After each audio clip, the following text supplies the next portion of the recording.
Good morning. Today we're going to be looking at a how-to article and talking about the 5 components of a how-to article.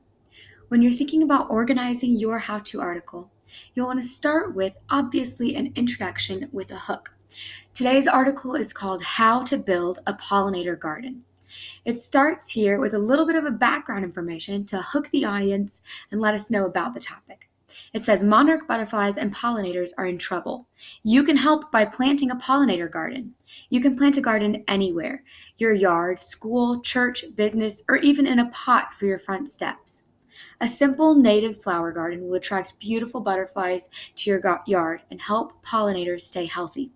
In addition to nectar from flowers, monarch butterflies need milkweed to survive, so if you notice the leaves on your milkweed have been chomped, don't worry, it's a great sign. So you see in this first section, we're getting to know why this is a necessary how-to and how we can be involved in the process. The next component, component 2, gives a little bit of background information. So the author tells us before gardening, gather your supplies and research what varieties of milkweed and wildflowers are native to your area. You can also look up pollinator-friendly plant lists for your region. If you're starting from seeds, find a local seed supplier. This is a short paragraph that lets the reader know exactly what they'll need to do before they jump into the main steps of the how-to. Next, they give a bulleted list of supplies. They give a heading that's called What You'll Need. For this case, they say a yard, raised bed, or some flower pots. Garden tools to break the soil or build a raised bed. Extra dirt and mulch. Native milkweed and nectar plants. Finally, they get into the main part of the how-to article, the steps. They tell you exactly how many steps you'll have. The heading says 7 easy steps. Then they number those steps and they bold the key words. So step 1 says choose your location. Butterflies enjoy basking in the sun. Gardens should be planted in sunny spots with some protection from the wind. Step 2, take a look at your soil. Break ground to see the consistency of the soil in your yard. Soil may influence the kinds of plants you can grow or may require special considerations. If you find that your soil type doesn't match the plants you'd like to plant, you might consider building a raised bed or using flower pots. Step 3, prepare your soil. If you're planting in your yard, remove the lawn and current plant cover and rake the soil. Additional dirt can be helpful no matter the location and is necessary for raised beds and flower pots. Add your soil to the bed or pot. Step 4, choose your plants. Find a nursery near you that sells native and local plants and milkweed for your area. Native plants are the ideal choice because they require less maintenance and tend to be hardier. I'm going to stop here and say they added some bullet points underneath step 4.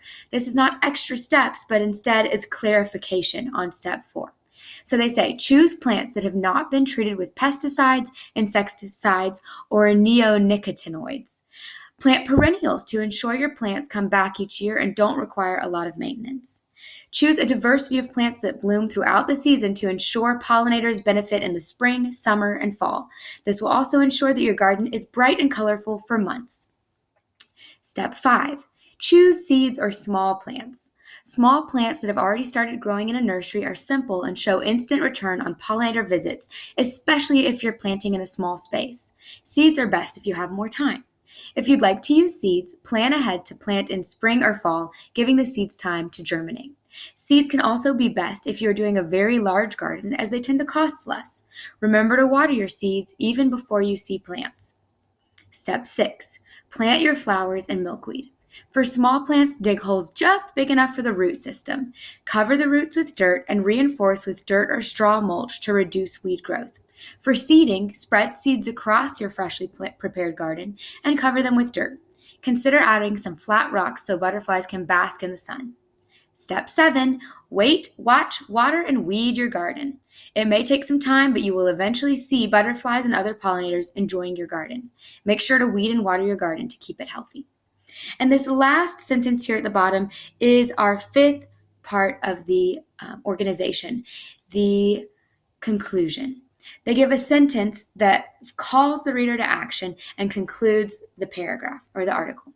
Best of luck, and thank you for helping monarchs, bumblebees, and other pollinators. Good luck writing your how-to article.